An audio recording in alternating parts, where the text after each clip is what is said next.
But verse 21 says, for even though they knew God as the creator, they did not honor him as God or give thanks for his wondrous creations.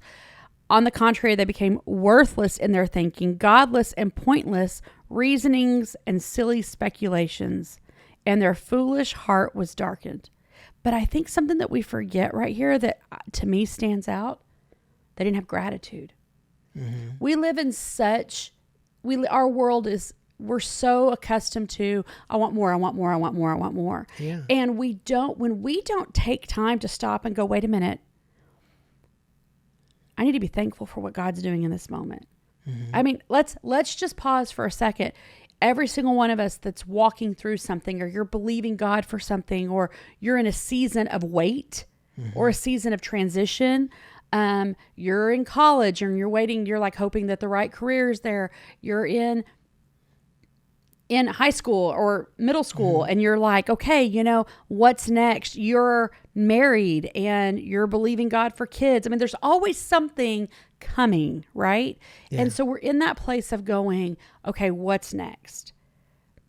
When God shows up and he does something, it's so important that we stop in the moment and we have a gratitude. We have a grateful heart, that we show gratitude, because it's like, wait a minute, if I dismiss this and I just move on, it's almost like we have a place of expectation, mm-hmm. right? And then we don't always recognize God's move, his hand, his goodness in the midst of all this, because we're not taking time to show the gratitude, and we don't see him as the creator that he is, right? And so mm-hmm. it says, and their foolish heart was darkened. I don't know. I just think that that's important to recognize, that in the midst of what you're doing, don't overlook gratitude. Yeah. Don't overlook, oh, wait a minute. I know we're not where we're going to be, but we're further along than we were. Mm-hmm. Do you know what I'm saying? Like, hey, I know that there was a bad diagnosis, but I'm alive today. I need to thank God for that. Mm-hmm. I know that there's some financial stress, but I need to thank God that where we're at today. I know that I'm not where I want to be, but I'm further than I was. Mm-hmm. And there's something like, we can really overlook that piece of scripture. And I think gratitude postures your heart to see God for who he is. Mm-hmm. So, I mean, that stood out to me. Yeah. Anyway. Well, and just a few words, but if in front of that, he said that they wouldn't worship him either. Mm-mm.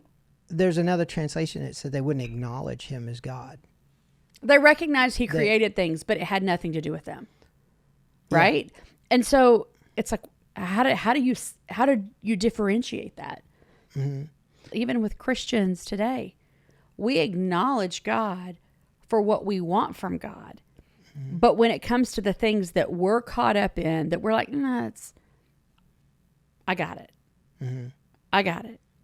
Do you know what I'm saying? Yeah. And because of that, what it says here is that we become worthless in our thinking, godless with pointless reasoning and silly speculations. Mm-hmm. Like, it's real easy to read this and go, wow, well, Paul's hitting them and they need to hear this. But if we're not careful, we do the same thing. Mm-hmm. We include God in the things we want to include God in, and then we don't in the things that we really don't want him messing with, mm-hmm. because we like having control, or we like doing the things we're doing. I mean, let's be honest.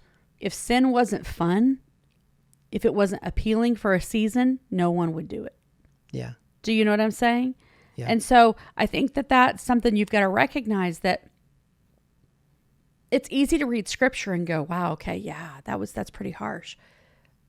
But we have a different variation of that, and we're doing the same thing. Yeah. Okay. Yeah. So anyway, go on. Well, so let's talk about for just a second, like the idea that Paul brings up here, so their mind becomes darkened because they're running after the things that they want. They're not honoring God. They're not thankful. And then they begin to form these foolish ideas about who God is. And they begin to deceive themselves. Yeah. And it goes on to say they claim to be wise. Yeah. Claiming to be wise, they become fools and exchange the glory and majesty and excellence of the immortal God for an image or worthless idols in the shape of mortal man, birds, fools, Yeah. Right. 4 foot, whatever. And although we don't have a culture that makes idols out of, gold, silver, things like that, there are so many other things that we can turn into idols. So many other things that we can 100%. say, hey, this is more important. This is something that I want more than a relationship sports, with God. I want this. music, social media, relationships, climbing the corporate ladder, money, popularity, fame. I mean, right. it doesn't have to be a physical form to be an idol in your life. Yeah.